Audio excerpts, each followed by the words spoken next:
Hello বন্ধুরা, welcome back to my channel Aishani's diary. আজকে তোমাদের সাথে শেয়ার করব ঐশানীর বার্থডে ভিডিওর পার্ট 2। আগের দিন শেয়ার করেছিলাম ঐশানীর বার্থডে ভিডিওর পার্ট 1-এর। তো সেখানে আমি বলেছিলাম যে এবারে খুব জাঁকজমক করে অনেকটা বড় করে এবারে ঐশানীর জন্মদিন সেলিব্রেশন করা হয়নি। এবারে খুব ছোট্টর মধ্যে খুব বাড়ির লোকজনকে নিয়েই খুব ছোট্টর মধ্যে ওর জন্মদিনটা সেলিব্রেট করেছি। তো সেটাই তোমাদের সাথে আজকে শেয়ার করব যে কী আমরা করেছিলাম। তো দেখো, দুপুরে খাওয়া দাওয়ার পরই আমি আবার রাতের রান্নার জন্য তৈরি হচ্ছিলাম। তো রাতের রান্না আমি বসিয়ে দিয়েছি। দুপুরে খাওয়া দাওয়া করতে করতেই প্রায় 2:30-3টে বেজে গিয়েছিল। তো তারপরে দেখো আমি এখানে করছি চিকেন লেগ পিস। তো চিকেন লেগ পিসের জন্য আমরা প্রথমে মশলাটা কষিয়ে নিয়েছি, এরপর আমি লেগ পিসগুলো ম্যারিনেট করে রেখেছিলাম সেইগুলো আমরা দিয়ে দিচ্ছি।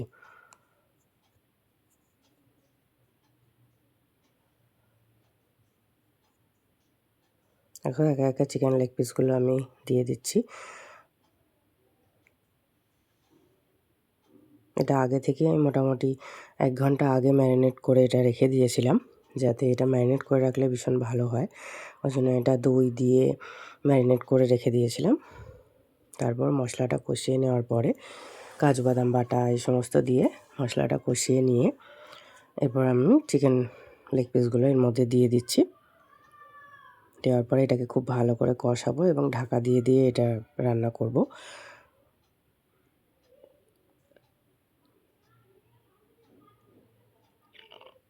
তো এই কড়াইটা আমার একটু ছোটোই হয়ে যাচ্ছিলো। প্রথমে ভাবলাম এটাতেই বোধহয় হয়ে যাবে। তারপর দেখছি না, এই কড়াইটা আমার খুব ছোটোই হচ্ছিলো, একদমই নাড়াচাড়া করতে পারছিলাম না। তো সেই জন্য আমি মাঝখানে এটাকে চেঞ্জ করে আমাদের যে বড় কড়াই ছিল সেটাতে আবার আমি এটা ট্রান্সফার করছি। কারণ এই কড়াইটার মধ্যে একদমই নাড়তে পারছিলাম না, খুব নাড়তে অসুবিধা হচ্ছিলো। আর এটা না কষাতে পারলে এটার টেস্টটা ঠিকমতো আসবে না। সেই কারণে দেখো কড়াইটা আমি চেঞ্জ করে নিলাম। কারণ বড় কড়াইটা হলে আমার নাড়তে, ঢাকা দিতে এবং খুব সুবিধা হচ্ছিলো। তাই জন্য আমি ছোটো কড়াইটা থেকে আবার বড় কড়াইয়ের মধ্যে শিফট করে নিলাম। তোমাদের কাছ থেকে একটা বিষয়ে সরি চাওয়ার আছে আমার, যে এই বার্থডে ভিডিওটার মধ্যে আমি আরও কিছু রান্না করেছিলাম, যেমন ফ্রাইড রাইস করেছিল, মাংস হয়েছিল। তো সেই ভিডিওগুলো তোমাদের সাথে আমি শেয়ার করতে পারলাম না। সেই ভিডিও ক্লিপগুলো আমার নষ্ট হয়ে গেছে। তো তাই জন্য তোমাদের কাছে আমি সরি চেয়ে নিচ্ছি। শুধুমাত্র এই চিকেন লেগ পিসের ভিডিওটা আর লেগ চাপও বলতে পারো তোমরা, এটার নামটা হচ্ছে লেগ চাপ রেসিপি। আর চিকেন সাটে করেছিলাম। তো চিকেন সাটেরও ম্যারিনেশনটুকুনি তোমাদের সাথে শেয়ার করতে পারবো আজকে। কারণ সেটারও যখন আমি রেডি করেছিলাম, স্টিকে গেঁথেছিলাম এবং যখন ভেজেছিলাম তখনকার ভিডিও ক্লিপটা একদমই নষ্ট হয়ে গেছে, সেটা তোমাদের সাথে আর শেয়ার করতে পারলাম না। দেখো, এটার ম্যারিনেশনের ভিডিওটা তোমাদের সাথে আমি শেয়ার করতে পারলাম। তো প্লিজ সবাই একটু ক্ষমা করে দিও এইটুকুনি ভুলের জন্য। তো এটার মধ্যে আমি কর্নফ্লাওয়ার, প্রথমে চিকেন সাটের পিসগুলো ছোটো ছোটো করে কেটে নিয়ে এসেছি, এটা পুরো বোনলেস ছিল। তো তারপরে এর মধ্যে আদা বাটা, লঙ্কা বাটা, রসুন বাটা দিয়ে আর সয়া সস আর কর্নফ্লাওয়ার দিয়ে এটাকে আমি ম্যারিনেট করে কিছুক্ষণ রেখে দিয়েছিলাম। তারপরে এটার মধ্যে ক্যাপসিকাম, গাজর, পেঁয়াজ ডুমো ডুমো করে ছোটো ছোটো করে কেটে নিয়ে এর মধ্যে স্টিকে গেঁথে এটাকে রেডি করেছিলাম। কিন্তু দুঃখিত, তোমাদের সাথে ওইটা আমি আর শেয়ার করতে পারলাম না, কারণ ওই ভিডিওটা পুরোটাই নষ্ট হয়ে গেছে। ঠিক আছে, আমি নেক্সট দিন আবার যেদিন করব সেদিন নিশ্চয়ই ভিডিওটা তোমাদের সাথে শেয়ার করব।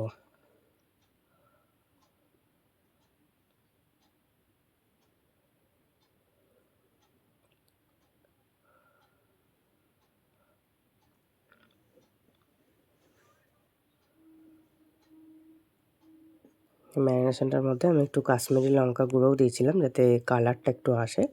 যেহেতু আমি এখানে কোনো ফুড কালার ইউজ করিনি, শুধুমাত্র কাশ্মীরি লঙ্কা গুঁড়োই ইউজ করেছিলাম, যাতে এটার কালারটা ভালো আসে। আর এটা আমরা লাস্টে শেজওয়ান সস এবং টমেটো সস সব কিছু দিয়ে এটা টসও করেছিলাম। কিন্তু আমি খুবই দুঃখিত যে ওই ভিডিওটা তোমাদের সাথে আমি শেয়ার করতে পারলাম না। তো রান্না করতে করতেই বিকেল হয়ে গিয়েছিল। তো এরপরে ঐশানীকে রেডি করব।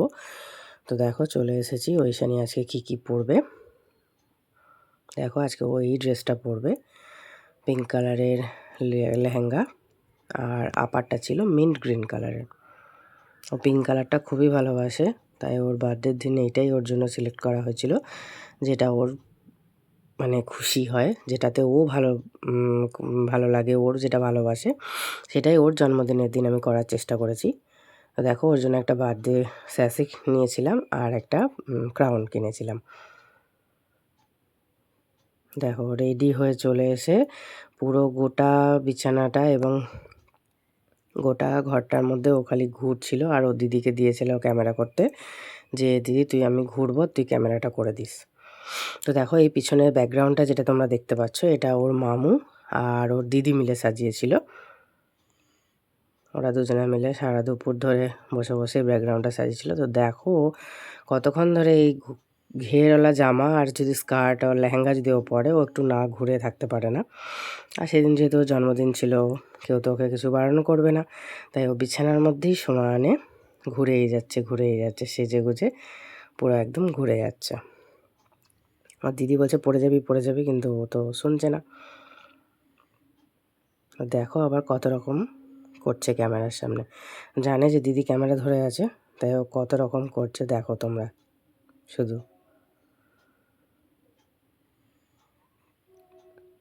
দেখো এরপরে এখানে বসে বসেও কিছু কিছু স্টেপস ওর দিদিকে দেখাচ্ছে। দেখো কত কিছু করছে, দেখো নিজের আনন্দে ও সেটা নিজের আনন্দে নিজের জন্মদিনের দিনটা ওকে ছেড়ে দিয়েছিলাম, যাতে ও যেমন খুশি তেমন করে ওর দিনটা ও কাটাতে পারে।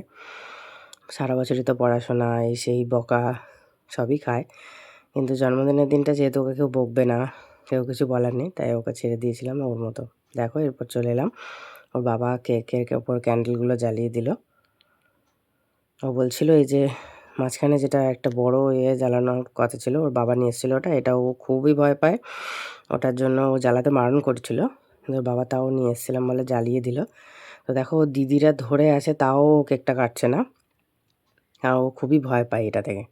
ও ভাবে যদি আমার হাতের ওপর পড়ে যায় আমি কেক কাটতে গিয়ে, তো সেই জন্য ওটা নিভে গেল, তারপরে ও কেক কাটা শুরু করবে। দেখো এরপর কেক কাটা শুরু করছে, বলছে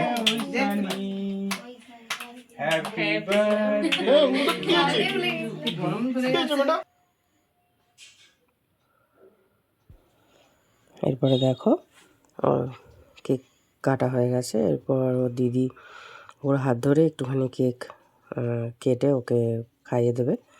তো আমি বলছি ওকে কেটে খাইয়ে দিতে, তো ও চাইছে ও কেটে খাওয়াবে, কিন্তু ওর দিদি বলছে না আমি কেটে তোকে খাইয়ে দিচ্ছি। তো দিদি দেখো ওকে কেক খাইয়ে দিচ্ছে, তারপর আমি ওকে কেক খাইয়ে দিচ্ছি।